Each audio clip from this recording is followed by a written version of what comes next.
welcome back, everyone. We're thrilled to be joined once again by Lisa Sockabasin from Wabanaki Public Health and Wellness. Thank you for joining us today. Again, I'm happy to be here. Yeah, and we're really excited to talk about one of the four sacred medicines in Wabanaki culture, and that's sweetgrass. So tell us a little bit about it for those who might not be familiar, and also the presentation of it. I understand that there is some significance here behind the braiding. Absolutely. So sweetgrass, one of our four sacred medicines. The others is sage, cedar, and tobacco. Sweetgrass, named sweetgrass, you can smell it. Yes, you can. And it is a beautiful smell. It is a sweet smell. Some people describe it as vanilla-y. Yeah.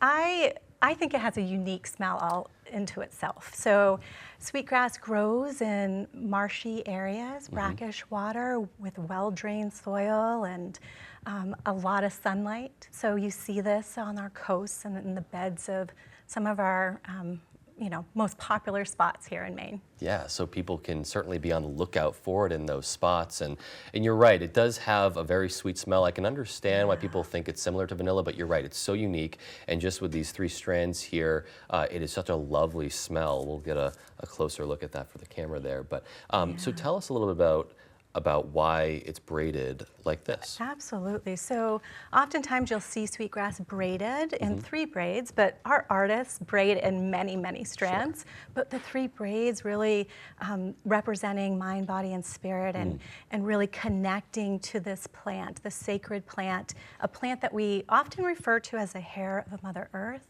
a plant that brings a reminder of our values of kindness, gentleness, and love.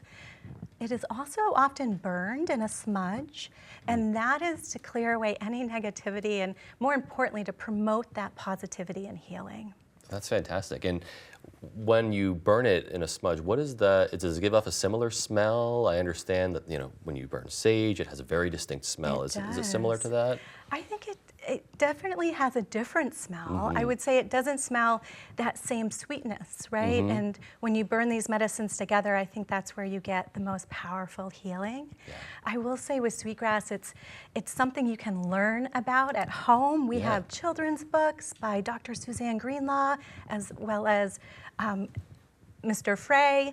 And then we have Robin Wall Kimmerer's book, Braiding Sweetgrass, for our older readers, our more adult readers, I should say. Yes. Sure, that's fantastic. And talk to us about the significance of sharing the significance of this medicine outside of Wabanaki culture.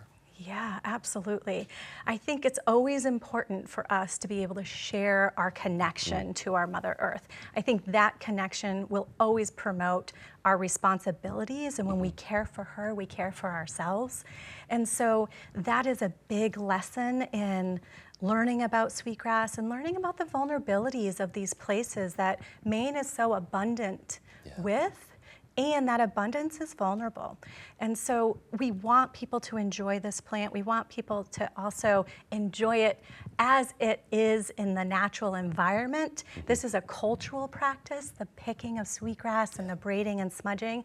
So we want people to enjoy it from its natural environment and being able to be in the environment and smell this beautiful plant that's been connected to Wabanaki people for thousands of years is pretty powerful in and of itself. That's pretty amazing. And one of the ways that you are sharing the cultural significance with people, you're creating an exhibit that will be ready not this year but next. Can you talk to us about that process and what people can expect? That was an amazing process and still continues. It will be ready in 2025. And this is our exhibit, our sweetgrass exhibit, which will be at our Wabanaki Youth and Cultural Center downtown.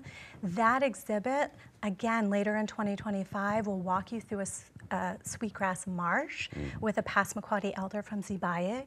His name's Peter Neptune, and just an amazing artist, basket maker, and honorer of sweetgrass. So many opportunities to learn more about the Wabanaki culture and the significance of the connection to Mother Earth. Lisa, we thank you so much for joining us today and sharing more. Absolutely, it's great to be here. All right, we'll look forward to that exhibit next year as well. That's right. All right, well, stay tuned. Your full extended forecast is coming right up.